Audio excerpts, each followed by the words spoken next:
Neste vídeo, um texto do pastor Alcebiades Pereira Vasconcelos sobre os deveres do pastor para com a igreja e da igreja para com o pastor, matéria publicada no jornal Mensageiro da Paz, edição de janeiro de 1960. Para quem não me conhece, eu sou a Silvana do canal Diário Pentecostal, especialista em História e Teologia do Protestantismo no Brasil. Se você ainda não é inscrito, se inscreve no canal, deixe seu curtir e compartilha com seus amigos para que mais gente conheça o canal.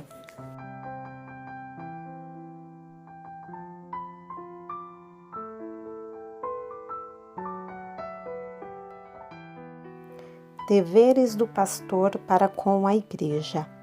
Atendei por todo o rebanho, sobre o qual o Espírito Santo vos constituiu bispos, para apacentardes a igreja de Deus, que ele resgatou com o seu próprio sangue. Atos 20 e 28.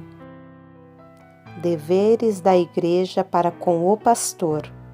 Mas vos rogamos, irmãos, que reconheçais bem aqueles que trabalham entre vós e sobre vós presidem no Senhor e vos admoestam e os prezeis muito em amor por causa do seu trabalho.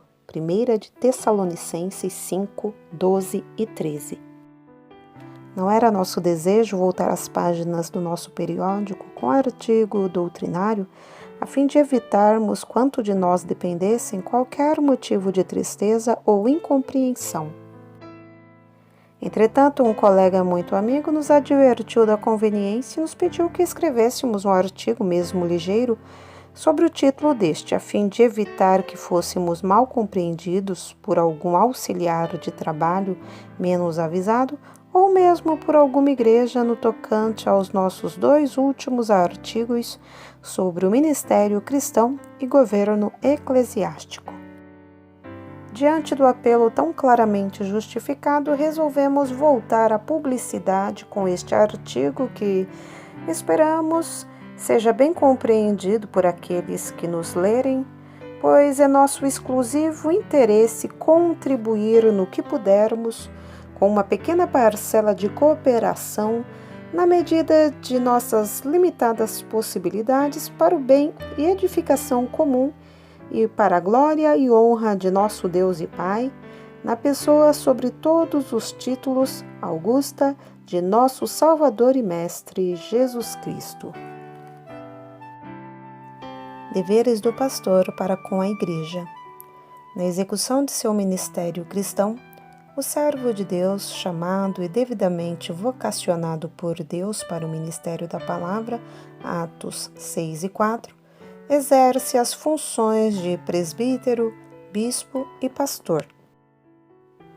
Isto é, como presbítero, ele lidera o rebanho sob sua guarda, à semelhança de um pai oriental, com conselhos sábios, prudentes e oportunos, 1 de Timóteo 5, 1 e 2, sem, no entanto, empregar os extremismos, o rigor despótico de um caudilho dominante de uma tribo.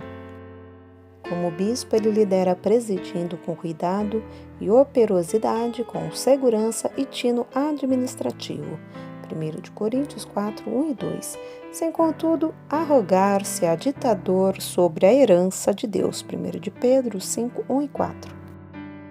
Como pastor, ele lidera pelo amor, pelo exemplo, 1 de Timóteo 4, do 6 ao 16, Tito 2, do 1 ao 10, guiando o rebanho no bom caminho, aos pastos verdes e às águas tranquilas da palavra de Deus, Salmo 23, da sã doutrina de que se deve ser mestre para bem servir, 2 de Timóteo 4, 1 e 5.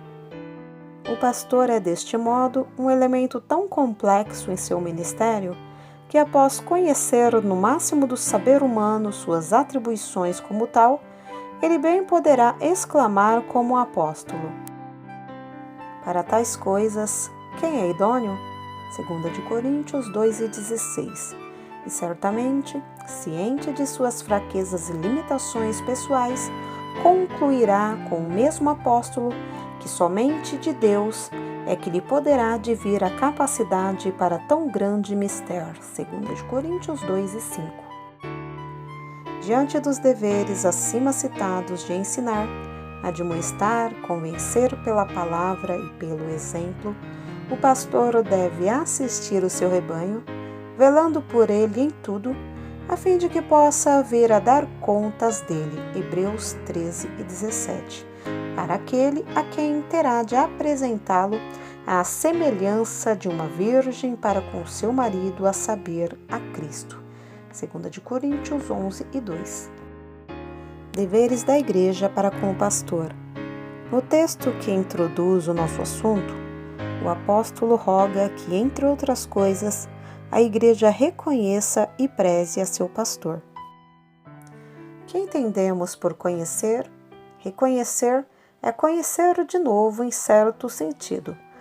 Porém, aqui, parece-nos, pelo sentido do texto bíblico, que o apóstolo mandava à Igreja que reconhecesse, no sentido de estimar, valorizar, agradecer o serviço daquele que Deus colocou em seu seio, Efésios 4 e 11, como seu líder espiritual, a fim de dirigir material e espiritualmente, de acordo com a sã doutrina.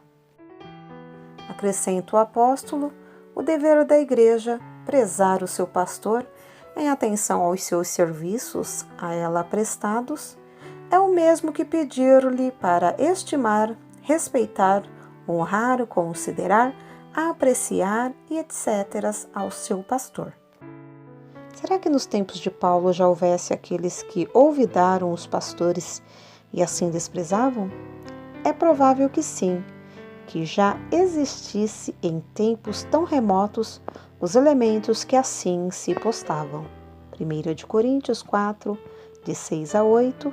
No entanto, em nossos dias sabemos de muitos casos em que homens humildes, serventuários das igrejas de Deus, são vítimas indefesas, às vezes, do desprezo e da desconsideração de muitos dos membros das mesmas. Se o pastor exerce fielmente as suas funções, então é justo, e Deus espera da Igreja, em cada um de seus membros, que siga o seu exemplo de fé, Hebreus 13, 7, e que obedeça a sua orientação doutrinária e governativa, Hebreus 13, 17. Se obedecer é coisa agradável aos olhos de Deus, 1 Samuel 15, 22, então a Igreja que estará sempre sob a bênção de Deus. Neste particular, ao mencionarmos a Igreja, não excluímos a qualquer dos seus membros, sejam eles auxiliares de qualquer categoria, diáconos, presbíteros, todos estão igualmente compreendidos no dever de reconhecer aquele que Deus colocou na Igreja para promover a sua edificação e crescimento espiritual, até que ela atinja a perfeição visada pelo Senhor e Salvador. Efésios 4, 12 e 13. Em qualquer lugar, onde quer que exista uma igreja e um pastor que vivam sob este padrão, aí há bênçãos, progresso e paz, e também seu seio, a glória de Deus, estará sempre manifestada, 2 Coríntios 3, 17 e 18.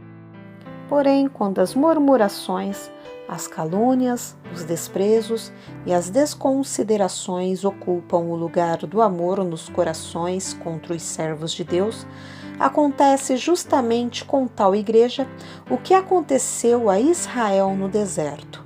A glória de Deus dela se retirou devido à opressão sofrida por aquele a quem Deus colocou para guiar o rebanho no verdadeiro caminho e segurança. Ezequiel 10, 19 e 11, 22 e 23. Este assunto é muito profundo e dificilmente pode ser devidamente analisado numa crônica como esta.